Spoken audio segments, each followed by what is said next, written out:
everybody. Yes, it is I, Kenneth, the K-Rock Cline, where we are just set to go with our 35th episode of Krocking, Locking, and Dropping with the K-Rock. And folks, this is a podcast where you basically hear my thoughts on everything that is going on in the world of sports or just in life. Everything that you may know what's going on. Just kind of giving out my opinions on certain things as well. And folks, this is a podcast where you can listen to everywhere except for a few certain places, and allow me to demonstrate where some of those places you cannot hear this podcast are. Not on a boat, not with a coat, not in the rain, not on a train. Yes, that's definitely some few places you cannot hear this podcast on. Not on a boat, not with a goat, not in the rain, not on a train. I think you probably know where I got that reference from. It's from one of the greatest books of all time, Green Eggs and Ham. I do not like my green eggs and ham. I do not like them, Sam I am. Yeah, definitely some great childhood memories there. Anyways, folks, this is a podcast where I give out my thoughts on everything that is happening in the world. And I gotta tell you what, normally I'm usually accustomed to talking about basketball, NFL, and everything, just like I do on my other podcast, Two Pals on a Pod, with my co-host Mark T. Robinson. Hopefully we can get something put out together in the near future. It's been a while, Mark. We need to do something real fast. So hopefully everything goes according to plan with that.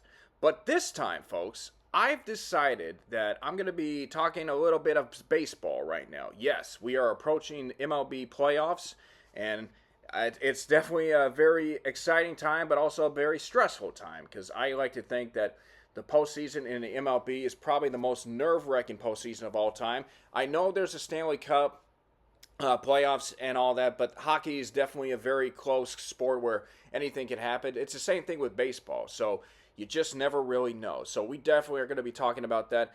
I'm going to be talking about my Houston Astros, where, you know, we had this incredible turnaround after this great start, and yet it started to make me think, you know something, this actually was a very familiar path that we took, and in a sense. And I don't know if it's going to be deja vu all over again, but I figured, why not compare this team, this Astros team, the current one, that made the playoffs after a slow start, to another Astros team in the past. And you'll know which one I'm talking about as we get more towards that as well.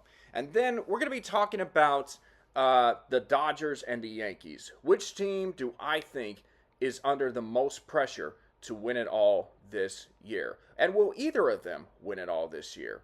So you'll hear more about my thoughts on it in just a moment. But first off, a couple of things.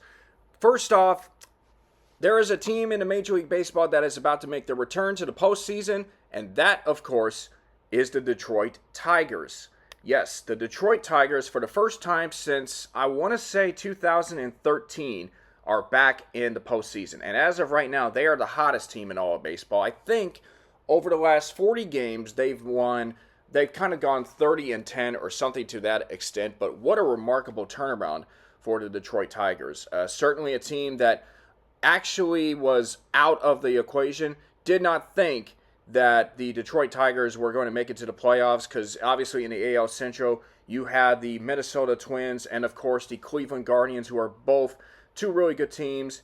But, man, the Detroit Tigers on August 11th, they had a 0.2 playoff chance of making the playoffs. 0.2. The only team that was worse than that were the Chicago White Sox, but that's a whole different story. So the Detroit Tigers had 0.2 chance of making it to the playoffs on August 11th. 13 days later, it improved to 1.4%. So I'm looking at all the playoff odds and everything for how much they had a great chance of making it to the postseason. On September 14th, so about 2 weeks ago, they had an 8.7 chance. So there was some improvement, but it seemed like it was about to be a foregone conclusion. You knew the Guardians were going to at least try to clinch the division, or at least make the division. But then 8.7%. But it was going to be hard for Detroit to overcome the Minnesota Twins, I thought. However, now, or at least as of before the game, they actually had a 99.6% chance of making the playoffs. That is like over 90% from 2 weeks ago. So that just shows you how baseball is. You can be the best team in all of season, but at the end of the day, the team that wants it more is the team that is red hot. And so the Detroit Tigers, to tell you the truth, are very they're going to be an interesting team to look out for. They're red hot, and I know it's definitely their first playoff in some time, but man, when you're in the playoffs, you have a legitimate chance. Hopefully the Astros don't play them in a wild card series because, that's a scary team. I mean, don't get me wrong. If it's Detroit or Kansas City, they're both going to be some tough teams in the postseason, but that's just kind of the way I look at it in a sense. So, congratulations to the Detroit Tigers for making it to the postseason and looking forward to see what they do in this playoffs. And speaking of the playoffs, of course, I'm going to be talking a little baseball this time around. I'm going to be giving my thoughts out on the Astros and comparing them to another team in the process. So stay tuned, folks. We'll be right back.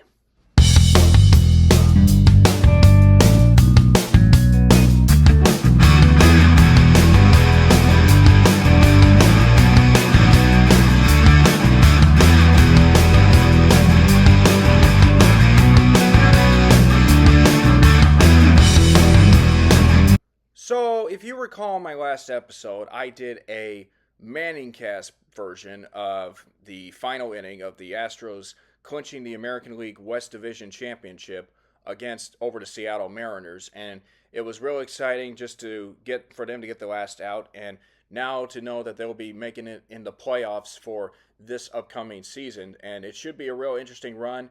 I hope it goes on for another deep playoff run because, again, they're in the wild card series. It's a best-of-3 wild card series. I'll get more into that in the next segment, but, I'm hoping this is another deep playoff run. But, yeah, man, what a remarkable turnaround. I mean, let's go all the way back to the beginning of the season. Like, they started the season terrible.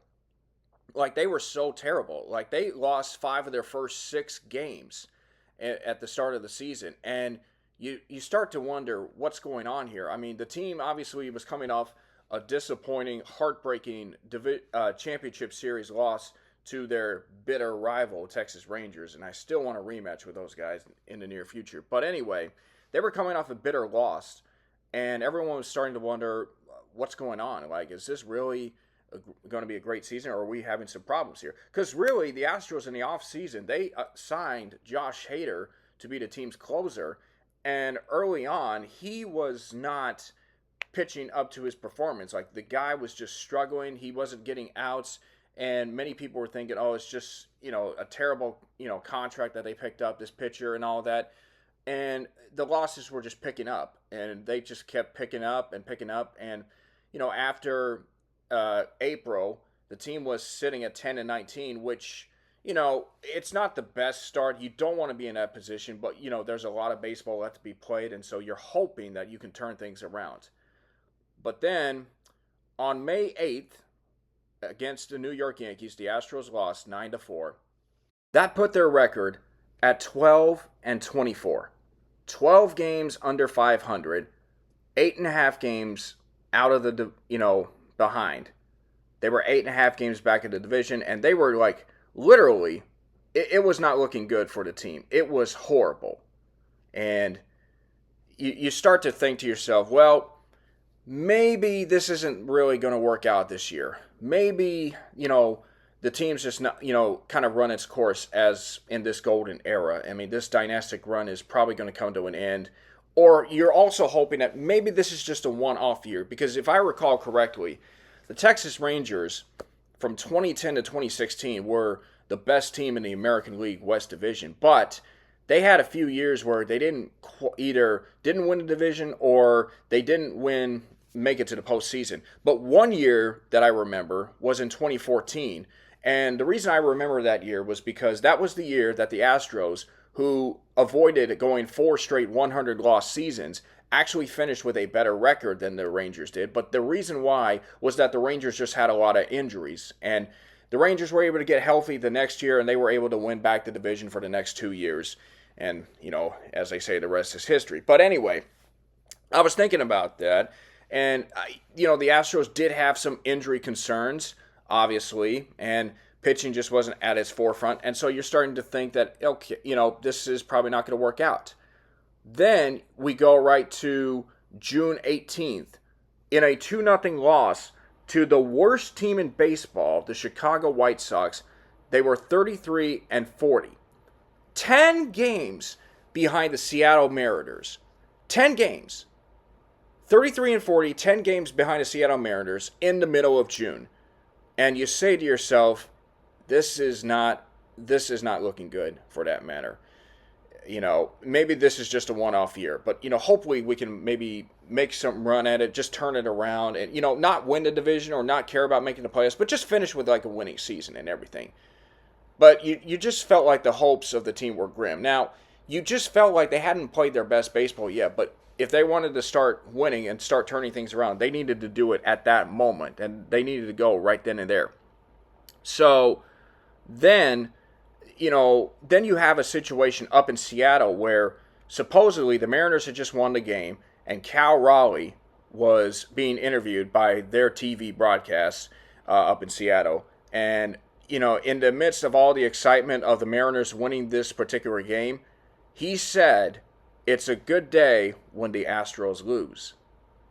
And to tell you the truth, at that time, whether it was emotions, whether it was logic, he had the right to say that.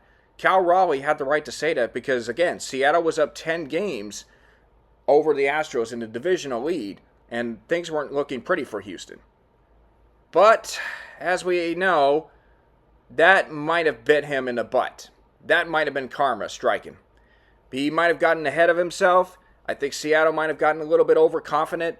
Or maybe, just maybe, the Astros are inevitable.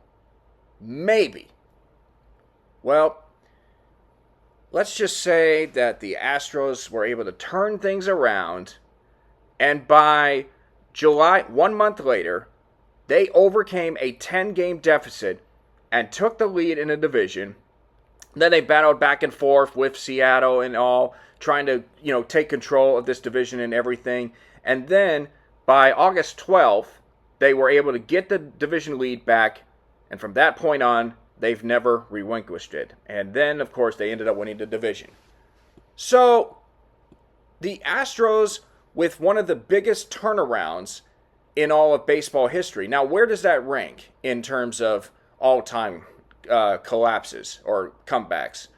Well, it depends on how you want to look at it. You think about the 1951 New York Giants, the baseball team. They overcame a 13-game deficit to the Brooklyn Dodgers, which included the iconic finish to that season with Bobby Thompson hitting a walk-off homer to clinch the pennant in a best-of-3 playoff series between the two teams. Now, the Dodgers might have an argument to say there were some extracurricular activities going on from the Giants, but you know what? You still lost. Doesn't matter. You still lost. Then you think about the 1978 playoff, or the season. The Yankees and the Red Sox. Red Sox had a 14-game lead on the Yankees. But then the New York Yankees came all the way back and ended up forcing a 1-game playoff, which they would win thanks to Bucky Dent, who hit a 3-run homer in the top of the 7th inning to take a 3-2 lead. And then the Yankees would go on to win 5-4 in that game as well. And then the Yankees would go on to win the World Series that year. So one of the biggest chokes of all time. But, you look at some of the other historic chokes. The Padres in 2007 would be a candidate for that. The New York Mets also in 2007 had a collapse. The Red Sox in 2011, that was bad. It was crazy in all that. But yeah, I don't know where I would put Seattle's collapse, to tell you the truth. Because yes, you were up 10 games, but 10 games in the middle of June. And yet, 1 month later, you lose the lead. So, like all these other collapses that I just talked about, those happen in September or August. So I don't know if I would necessarily put this collapse as one of the biggest chokes of all time for a couple reasons. Number one, it was in the middle of the season when you had a 10-game lead and you lost it in 1 month. But there was still an opportunity for y'all to get it back. And number two, it was the Astros. No matter what you feel about it, no matter how you feel about them, they're still the team to beat in that division. And they still found a way to come back and get the job done. And they did it without with injuries to Verlander, Kyle Tucker, who was out for 3 to 4 months. Yordan Alvarez was out for some time, And then they pulled off this trade, which at the time I thought was one of the stupidest trade ever made. They bring in Kikuchi from the Toronto Blue Jays, but in the process, you ended up losing 3 top prospects, guys that were very valuable to the team, could have been valuable to the team's future, and yet you bring in a pitcher who wasn't really doing so well. So at the time, you're thinking, what is Dana Brown, the general manager, thinking? Well, Kikuchi has really shut everybody up, including myself. He's been the best pitcher, arguably, for this team, at least since the trade deadline, for sure. And, he had to make some adjustments to his pitching game, but he did a great job. I think he ended up going 9-1 in his 10 starts, which is unbelievable. Probably the best stretch from a trade deadline since Randy Johnson, who did it in 98. He went 10-1, but Randy Johnson was already a feared, legitimate pitcher. Let's just put it that way. So there was definitely, that was a big trade for the Astros as well. So now the Astros they got 3 games left. They're playing Cleveland right now, but these games don't really matter. We know where they're going to be. We know the first round. It's going to be a wild card series. We just don't know the opponent yet. We don't know if it's going to be Kansas City. We don't know if it's going to be Detroit. Yada yada yada yada. But I was doing a lot of thinking, and this was a remarkable turnaround by the Astros. Don't get me wrong. Unbelievable turnaround. However, I started to think, is this the biggest turnaround, biggest comeback in Astros history? And then I thought back to another team that did this. 2005, the Houston Astros pulled off a shocking comeback. They went 15-30 in their first 45 games. 15-30. 15 games below 500. And the odds were not in their favor. Because let me tell you something, folks. In the history of Major League Baseball, only one team has overcome a 15-game deficit to reach the World Series. And that was the 1914 Boston Braves, who, of course, wound up winning it. The Astros became the second team to overcome that deficit, to reach the World Series. And yes, they did get swept in the World Series by the White Sox, but it was still a remarkable turnaround. What a great job, great season, such a remarkable moment. And it all stemmed back to an article that the Houston Chronicle had posted, where on the front cover of their sports page, they had a picture of literally a tombstone of the Astros logo, basically, from the season on, from April of this year to June of this year, yada, yada, yada. And then basically saying, yeah, it's still mid-season, but Astros might want to start thinking about next year. Well, suffice to say, that didn't quite go so well for them. So, what a remarkable turnaround, in a sense, by the Astros as well. But anyways, I was doing some thinking. What comeback was better? This year's team or the 05 team?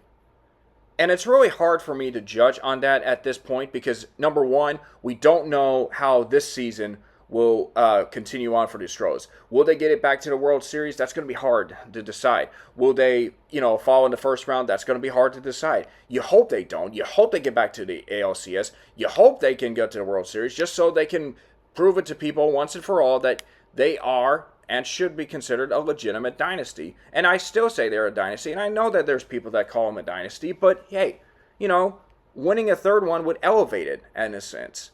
But still, a lot of people will find other reasons going back to the other stuff, but you know what? It doesn't matter. It doesn't matter anymore because they proved that they could win without it. But anyway, so now I'm still trying to decide, or I'm trying to think about which team is better between the 05 or the 24 team, or which team had the best turnaround.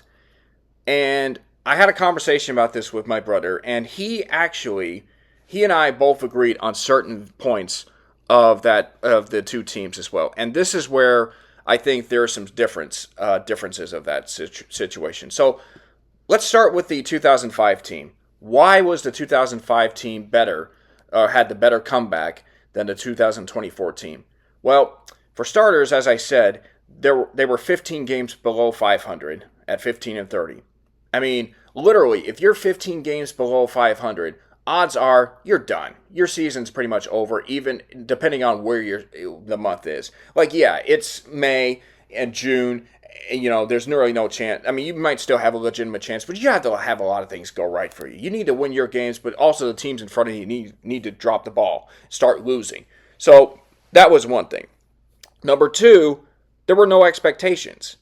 Like, okay, so the previous year in 2004, they made it to the NLCS against the St. Louis Cardinals. And they actually were one win away from going to the World Series, but they lost two road games to the Cardinals, who were the best team in baseball that year, and were the best team in 2005. Let's be realistic here. Like, they were the most dominant team in that season in 2005. It was them and the White Sox. So you have to think that, going up against the Cardinals, like when you're playing in the same division as the St. Louis Cardinals, who had Albert Pujols, Jim Edmonds, David Eckstein, Edgar Renteria, guys that I'm trying to think that played on Cardinals. And then the pitching staff of Chris Carpenter, Jeff Sopin, Yadier Molina. Let's not forget about him. Great catcher, Yadier Molina. Future Hall of Famer. When you have a team composed of that guys and managed by Tony La Russa, who's one of the all-time great managers, that's hard to overcome. That's hard to go up against. Like, everyone's already thinking, okay, the Cardinals, they're going to win the division, no question about that. Maybe get to the World Series. But, the Astros, yeah, they had Roger Clemens, Andy Pettitte, and Roy Oswalt, great pitching team. But, again, the Astros struggled with scoring. They couldn't score runs. I mean, there'd be a lot of close, tight-knit ball games where Houston might win 1-0, 2-1, 3-1. Not really have a game where they scored a lot of runs. I mean, they'll throw in a couple of those every once in a while, but that's just, it was a pitching team more so than a hitting team.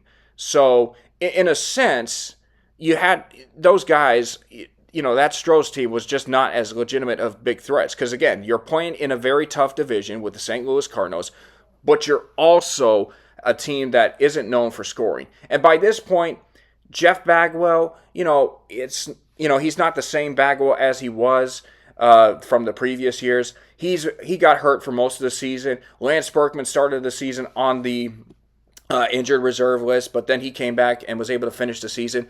But really, the team's hottest hitter was Morgan Ensberg, who really had his career year in 2005. He made the All-Star game. And then, of course, Brad Lidge, who was a great closer for the Astros until the home run against Pujols in the LCS Game 5, which turned his career around for at least a couple of years before he ended up turning it back around and winning a World Series with the Phillies in '08.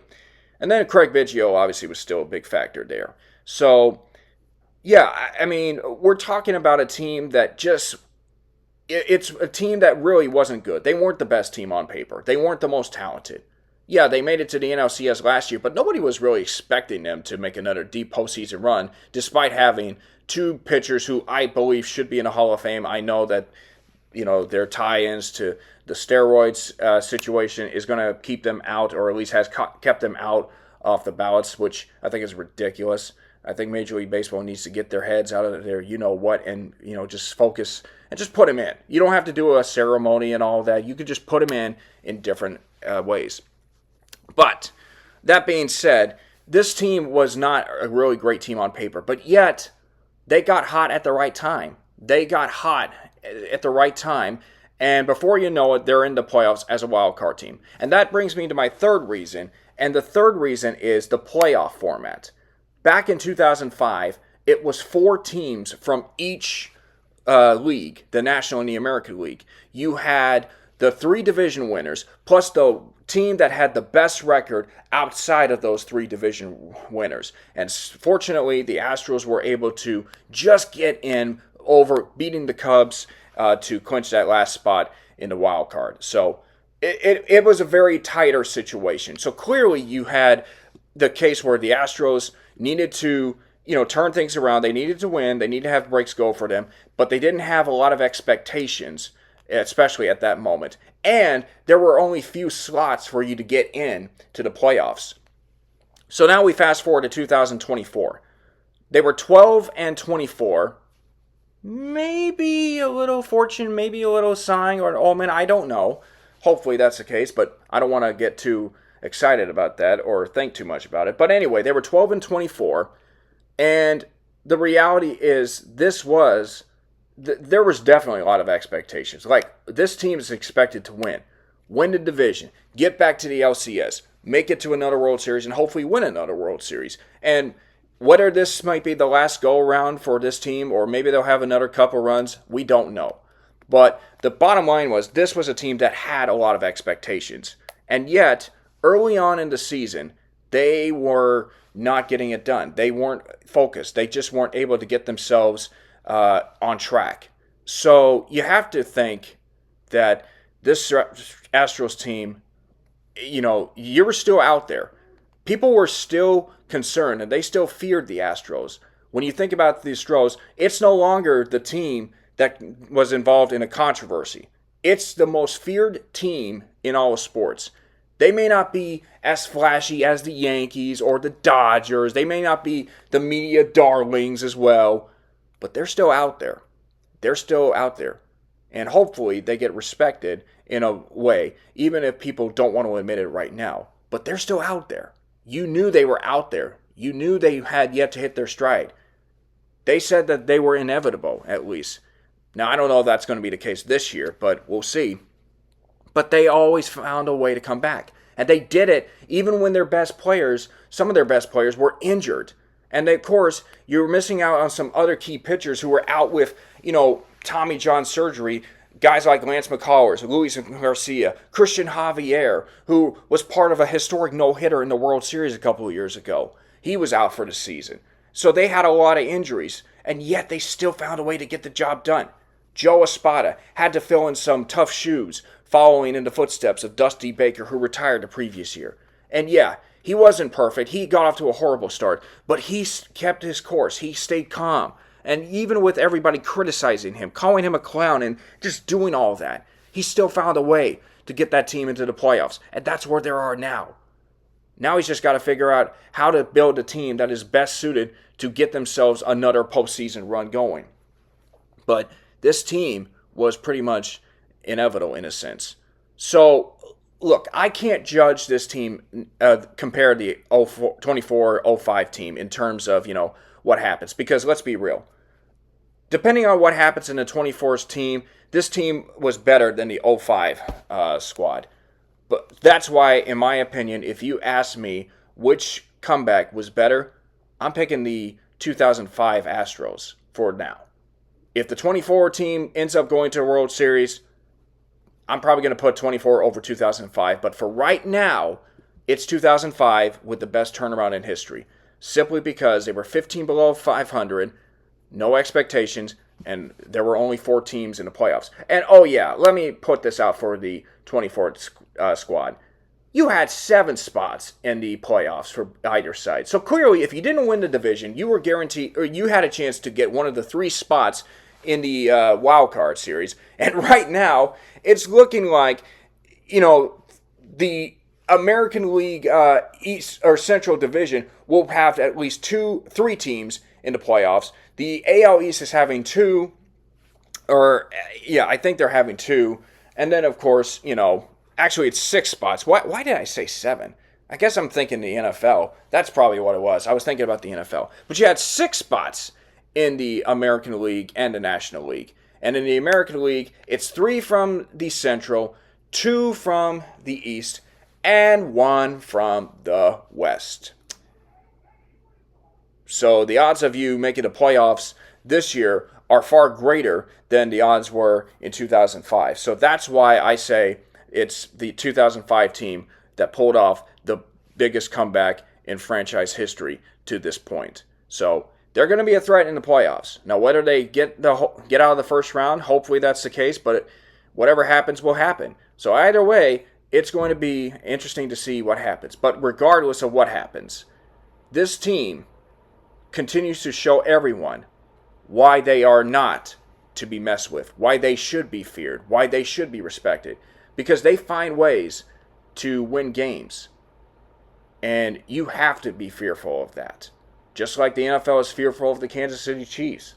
Just like the NBA was fearful of the Golden State Warriors. when they had their run. So either way, it's going to be an interesting playoff series for the Astros, and we'll see what happens there. So I don't know who they're going to be playing up as of this podcast. I would like to think it's Kansas City. It's either going to be Kansas City or Detroit. I think it's going to be Kansas City. I could be wrong. Tough matchup. That might be interesting. And holy moly, are you serious? I'm sorry, folks. I have to cut into this because my goodness gracious, this is major news. I know this is a baseball topic. I'm going to talk about this real fast. In fact, folks, I'm going to step aside. When I come back, I got the breaking news right here. So stay tuned. I'll be right back in just a bit.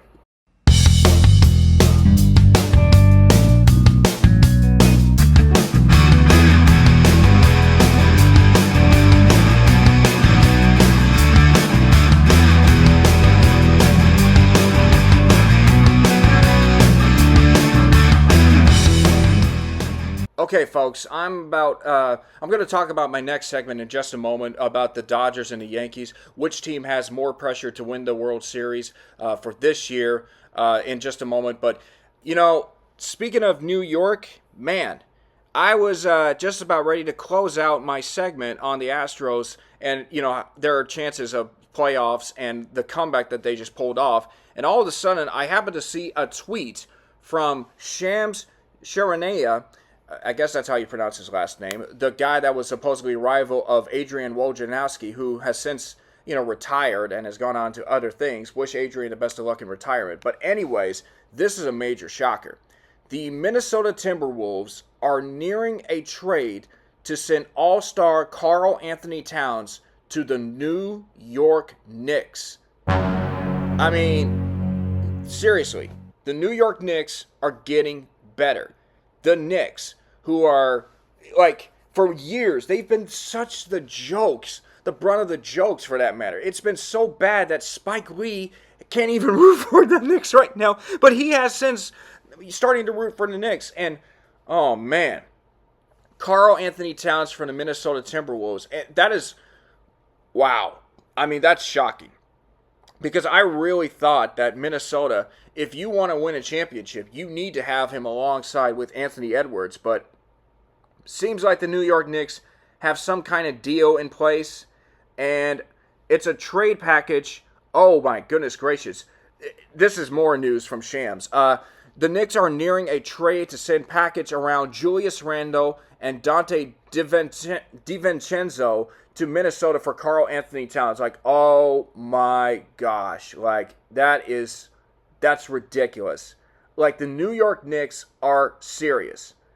And you have to think that this is going to be a great NBA season. If you're a fan in the Eastern Conference, I know the Boston Celtics are the defending champions, but man, the New York Knicks are going to make the NBA very exciting this season.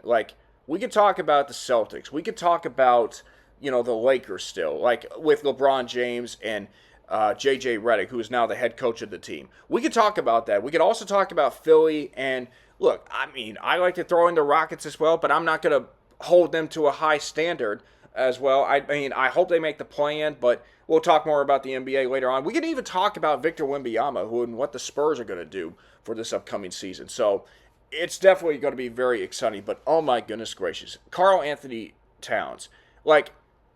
I'm sure there may have been some, this is crazy. I don't know what else to say. I just texted Mark this.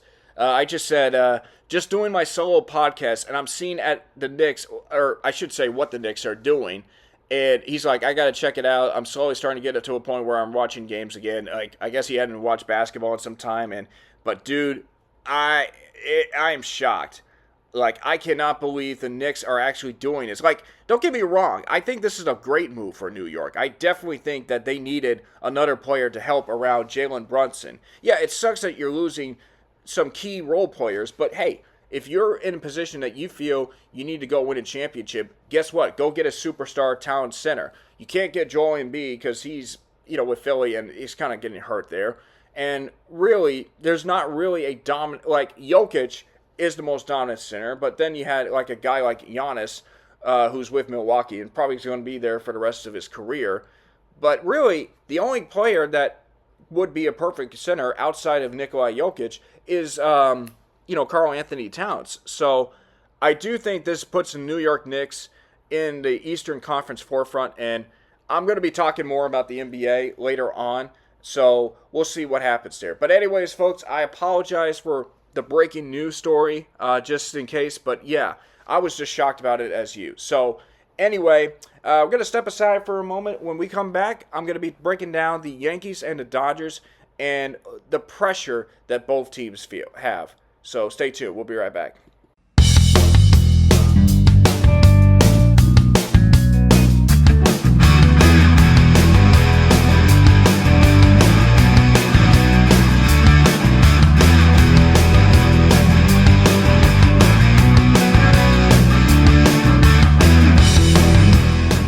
Alright, before I was rudely interrupted with the breaking news that the New York Knicks had traded for Karl Anthony Towns while sending Julius Randle and Dante DiVincenzo to the Minnesota Timberwolves, I was about ready to talk about the playoff format and the pressures that both the Los Angeles Dodgers and the New York Yankees have. Now, let's be realistic here. Who are the two best baseball players in the game right now? Mike Trout is out of the equation. But who are the two best baseball players right now? Well, easily you could say Shohei Ohtani, and for good reason. First player in MLB history to have 50 homers and 50 stolen bases in the same season. Or you could say Aaron Judge, the player who recently came off a 58 home run, 144 RBI type season. A remarkable season for Aaron Judge. Two players who you can argue will win the most valuable player award from each of the last two seasons. Now, this is the thing that really, this is kind of where I look at the bittersweet side of this for both sides. Without question, they're two of the greats right now. Whether or not they'll end up as Hall of Famers is another thing. And if they continue the track that they're going on, no question both of them are deserving of the Hall of Fame. But here's the thing. They both play for the biggest sports marketed teams in all of baseball, of the Dodgers and the Yankees. I mean, Shohei Ohtani, who signed a deal with the Dodgers this past offseason, and Aaron Judge, drafted by the Yankees, who now has become the face of the team, clearly, you should be expecting those two players to make it all the way to the World Series.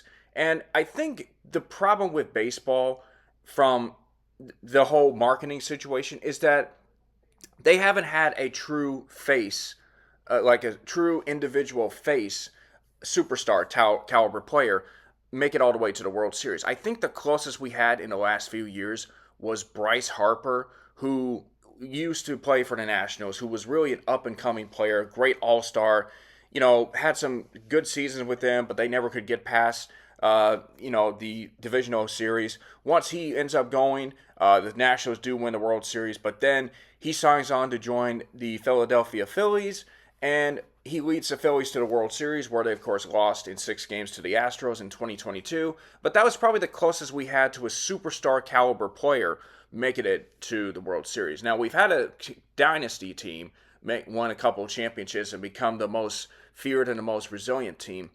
But the problem, though, is that this is hard for me to say, but baseball is really the one sport where you're not guaranteed to have the superstar caliber team or player make it to the World Series. It's just a sport where anything can happen. Even the best players don't make it to the World Series. Ken Griffey Jr. never made it to the World Series. Ernie Banks never made it to the World Series. It is what it is. I'm just trying to think of some guys off the top of my head, but I just haven't been able to come up with them as well. But anyway, there is pressure for both Shohei Ohtani and Aaron Judge. And there is also pressure for the Dodgers and the Yankees, because the Dodgers, they are arguably the equivalent to the 90s Atlanta Braves. They're the most dominant NL West team. Now, this past season, they did have a little bit of test from the San Diego Padres, who, of course, are also in the playoffs, but the Dodgers did win the series, and they did win the National League West, and so there you figure that they're going to be one of the favorites to come out of the National League. But here's the thing. They've been to a couple World Series, and they only have one World Series that might have a little bit of a picture of a Mickey Mouse. That was because they won a series in a season which we don't like to talk about, which we don't want to remember. Because it was 2020, it was only 60 games. And look, I think the Dodgers might have still made it all the way if there had been a full season, but you just never really know. The thing is, the Dodgers have just been a team that always seems to come up short. And yeah, you might say, well, they really have an excuse. Well, it doesn't matter. They weren't going to win it that year anyways.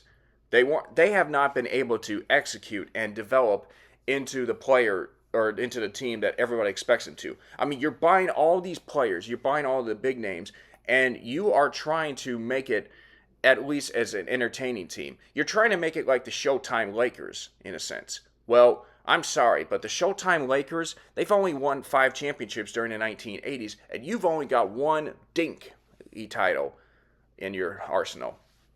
So the Dodgers, they go out and buy Shohei Ohtani, and, you know, Shohei has been the big difference for them. Of course, the Dodgers have had some injury problems. They have a couple pitchers that, unfortunately, are out for the rest of the season. And now, once again, they find themselves as a top 2 seed in the National League. And that's where the pressure is going to be for them as well. Then you've got the New York Yankees on the other side. It is rare that we can go a decade and a half where we don't see the New York Yankees in the World Series. Because it seems like every single decade until beginning in the 1920s, the New York Yankees have always found themselves in the World Series. Well, every decade except the 1980s. Actually, they were in the World Series in 81, but that was the only year. So every decade from the 1920s all the way to the 2000s, the Yankees have appeared in at least one World Series. But then in 2010, the 10s, we haven't even seen the Yankees made it back. The Yankees have come up short multiple times in their quest to get back to the World Series, losing to the Rangers, losing to the Tigers, and of course, losing to the Astros. Complain all you want, but the bottom line is that rivalry is one-sided and you're not winning it. So, but in all seriousness, let's be real here. The Yankees are definitely dealing with a lot of pressure. There is no question that they have a great offense, but the pitching is suspect at best. Garrett Cole won a Cy Young Award last year, but he has not been the same pitcher, since then. Then, you look at all the other players and all the talent. I mean, the Yankees clearly had some tough competition from the Baltimore Orioles, who was expected to be a really good team, at least in this postseason. And yet, for some reason, New York just finds himself all the way to the first place spot. If it wasn't for Aaron Judge having the season that he had, the Yankees are not even in. They'll make the playoffs, but they wouldn't even win the division. Let's just be real clear here. And same thing with Juan Soto as well. Now, Juan Soto is another great player that we need to talk about as well.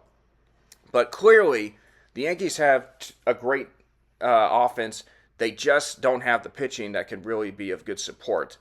So now, here you are in the 2024 playoffs, about to get ready to start your quest. And you are the 2 most marketed teams in all of baseball. And you are also the teams that have to deal with the most pressure. Because I've noticed a recurring trend here is as far as the teams that are playing and how the playoff format works. Basically, the way it works is like this. Like, baseball has tried multiple ways to expand on the wild card format here. And prior to 2022, you had the 3 division winners plus the top 2 extra teams, the 2 American League teams with the best records outside of the division winners, playing each other in a 1-game playoff. And whoever won got to take on the top seed in that year's playoffs. And then they play a best of 5, and then they go on a best of 7 ALCS, and then they go to the World Series for a best of 7 right there. Well, baseball's tried to make it a little more interesting in the playoffs. So right now you have 6 teams on each side. You have the 3 division winners plus the top 3 AL or wild card teams that didn't win the division but had the best records outside. They would play the third best division winner, and then the 4 and 5 seed. So basically, what it is, the top two of the three division winners are getting buys automatically. They get buys automatically. The third best division winner plays the third best outsider team, if you will, and then 4 and 5 play each other in a best of 3 series, and then whoever wins, they would take on the top two division winners. So it's almost kind of like what the NFL playoff format was before they expanded to 7 teams in that league. Yeah, so it's kind of hard to really explain it, obviously, but I'm sure you all kind of know by now that Major League Baseball has expanded its playoff format. But here's the thing. The Dodgers and the Yankees are both the top 2 seeds. That has been both a blessing and a curse as of late. Because I feel like over the last 7 or so years, the wild card teams have really been making some noise in the playoffs. They have been the teams that have gone on these deep playoff runs to get into the World Series, maybe win the World Series as well. And I think that all started back in 2019 with the Washington Nationals. Now, this was when there was the 5-team format. The Nationals ended up making this incredible run all the way to knock off 3 100-plus win teams on the way. They started off against Milwaukee, won that one-game playoff, went on to beat the Dodgers in 5 games, swept the St. Louis Cardinals, and then unfortunately took down the Astros in a 7-game throwing series. So the Nationals have kind of been the brain starter of this wild card run. Now, 2020, we had a different playoff format because of the COVID situation, but that's for a different time. No need to worry there. In 2021, the Yankees were, or not the Yankees, I'm thinking about the Red Sox. The Red Sox were actually not the best team in the division. They went on to knock out the Tampa Bay Rays, who had the best record in the American League, I should say. And then they took a 2-1 series lead against the Astros, but before the Astros came back to win. In 2022, the Philadelphia Phillies started in a wild card format, beat the St. Louis Cardinals, took down the Atlanta Braves, who had won the World Series the previous year. Then they took down the San Diego Padres, who kind of got fortunate. And that's another thing. The San Diego Padres also were a wild card team. They ended up winning their first round series. They ended up beating the Dodgers. And then you had a battle of the wild card teams in the National League, which the Phillies ended up winning in 5 games before they lost to the Astros. Then in 2023, last year, the Texas Rangers pulled off arguably one of the most iconic sports runs in history. Defeated the Tampa Bay Rays, defeated the Baltimore Orioles, barely edged out the Astros, and then took down the Diamondbacks. All without having home field advantage in the first 3 rounds. And then same thing with the Diamondbacks. On the other side, they ended up winning a wild card series. They won the National League Divisional against the Dodgers, and then they ended up beating the Phillies in the NLCS. So really, what you have here is a case where the wild card teams are basically having a little bit of an advantage, simply because they started the season, or they started the postseason a couple of days after the regular season started. So they're still in baseball format. And they play a best of 3 series. They may win in 2, maybe 3, and then they go on to play a divisional team. And that team that's already got a bye has at least a week off of rest, which can be both good and bad. But as of late, it's really been bad, because the only team that has really thrived in divisional rounds, where you finish with a top 2 record and then you get a week off for rest, and then you wait for your wild card opponent, and then you end up beating that wild card opponent all the way to the LCS, it's been the Astros. I mean, the Astros, whenever they've had a top 2 seed in the divisional round, waiting for their opponent, they always seem to find a way to get the job done, to get the win. So clearly, the Astros have gotten an expertise in handling divisional rest, or waiting for the divisional round, about a week or so. Other teams like the Dodgers, the Yankees, and even the Braves, for that matter, they haven't been able to figure that out. For some reason, both teams, the Yankees and the Dodgers just haven't quite been able to figure out how to handle rest.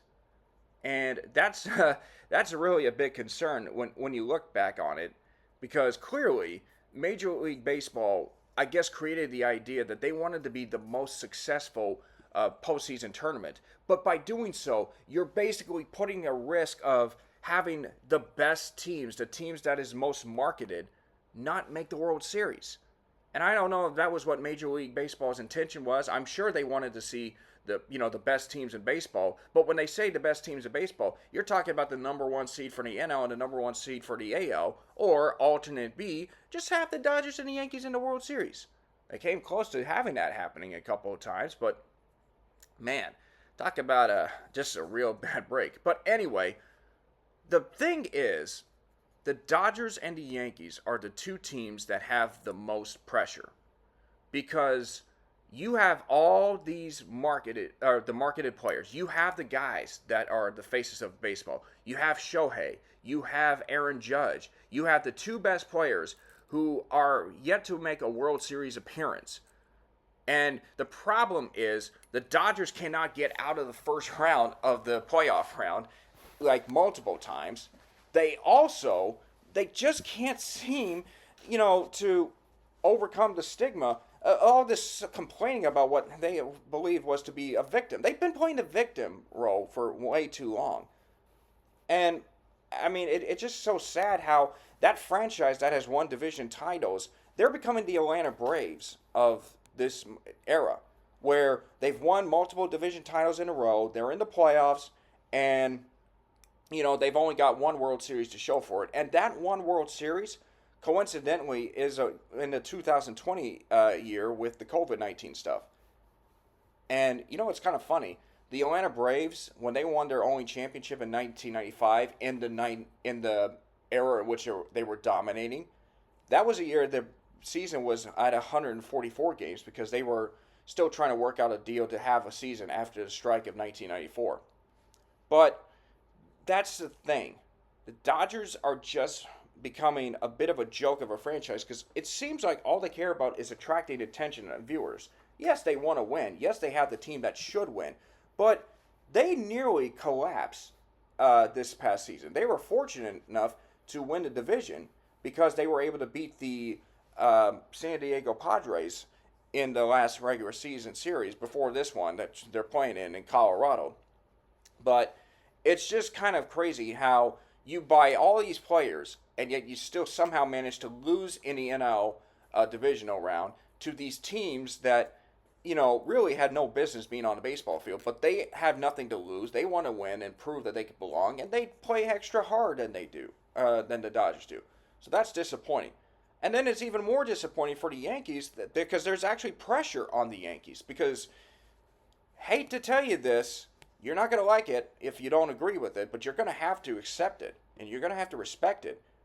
The American League, until otherwise said, still runs through the Houston Astros. The last 7 postseasons, they have been in the American League Championship Series. And if they get to the ALCS for the 8th year in a row, yeah, it still runs through the Astros, and you're going to have to beat them. Now, it's going to be a challenge for Houston, because if they were to win the wild card series, they would have to go through Cleveland. And I know they're playing Cleveland right now, and as of this podcast, they won last night. But, Cleveland's still a very good team, but so is Houston. Houston might not have the same type of team that won the World Series a couple of years ago, but hey, at least they're still a threat. They're still dangerous. And that's the thing with the Yankees, because when you play a team in multiple series, multiple times, and you lose to them each time, that rivalry, it becomes a one-sided rivalry. The Astros are to the Yankees what the Golden State Warriors are to the Houston Rockets, and what the Kansas City Chiefs are to the Buffalo Bills. It's a one-sided rivalry. And the only way you can really change that is if you beat them at least in a series. Now, it doesn't necessarily mean you win the rivalry, but it does mean that it becomes a rivalry if you win one. I mean, in the 1990s, the San Francisco 49ers and the Dallas Cowboys had had a rivalry. They made it to 3 straight NFC Championship games between the two teams. The Cowboys won in 92 and 93. The Niners finally got them back in 94. Then you think about the same thing with the 49ers and the Packers. It was the Packers that dominated the 49ers in the mid-90s, but then the Niners finally got them back in 98. And so, this whole one-sided rivalry, same thing with the Chicago Bulls and the Detroit Pistons. The Pistons beat the Bulls, but finally, the Pistons beat them 3 times, but finally the Chicago Bulls got to them in 1991. Michael Jordan finally beat Isaiah Thomas after losing 3 times to the Pistons. So, hopefully that's not the case, and this one-sided rivalry continues on in the event that the two teams between the Astros and the Yankees meet up. But the Yankees have more pressure this year because you have a player, you have the face of the franchise. You do not want to have Aaron Judge become the Tony Romo of Major League Baseball. Tony Romo, who's a great Cowboys quarterback, had put up some great regular season numbers, but couldn't get the Cowboys to the NFC Championship game, let alone the Super Bowl. You do not want to waste the career of having missed opportunities for Aaron Judge. Because if you do, man, that is going to be really bad for the Yankees, especially for a historic franchise that has often been seen in a World Series. And we're almost to the midway point of the 2020s, and we still haven't seen the Yankees back at the World Series. So you have to figure that eventually the Yankees are going to break through this and get back to the series. But, man, if both the Yankees and the Dodgers don't make it to the World Series, if one does, that's a good accomplishment. But if both of them don't, man, that is just horrible. Horrible. Because clearly it shows you that you might have the best marketed players, but if you don't have the players that play well and get hot at the right time, I'm sorry, then you have no chance of winning. So clearly, both the Yankees and the Dodgers are under the most pressure because of their previous postseason fails. But if you had to ask me, if I had to choose one team that I think would be able to get to the World Series this year, I feel like the Dodgers might have a little bit of a momentum here. The offense, it's going to be really tough. I think it might be a tough stretch, but I think there might be more benefit with the New York Yankees this time around. I think the Yankees clearly showed that they are the top seed, which is one element that they had to get to, but yet at the same time, so it's going to be real tough. I think I'm going to pick the Yankees just because I feel like they finished with the best record. But again, they're going to have overcome the divisional series, which they can easily get to the ALCS. But if it's against the Astros, trust me, it's going to be a tough battle. Now, Yankee fans might say, well, we beat them 5 out of 6 times or 6 out of 7 times, this year, so we should have the numbers. Well, that's good. Congratulations. That was a regular season. It's a postseason, buddy. It's a different game. So, still, if the Yankees have to beat the Astros to get to the championship, they better win it this time. Because if they don't, sorry, you failed once again. And even if you do win, it doesn't mean a thing, because that rivalry has still been won. But all it does is get you to the World Series, and that's where you need to be back there to show that you are determined to get there. So either way, both the Dodgers and the Yankees have the most pressure, and it's going to be a very tough postseason series. So with that being said, we're going to wrap it up right here. Folks, thank you very much for tuning in, and I hope that the next time I'm on a podcast, I'm in much brighter spirits, hoping that the Astros can make it to the next round or so. I'll also be previewing NFL Week 5. I'll have my predictions out by then. Hopefully things go well for my Houston sports teams this week. But anyways, folks, I just want to say thanks for listening in. And remember, if you want to subscribe to my podcast, it's KWCLINE91 on my YouTube channel. And also to Spotify and Podbean for the podcast as well. I hope you guys have yourselves a great day. And I'll see you guys for our next episode of Krocking, Locking, and Dropping with the K-Rock.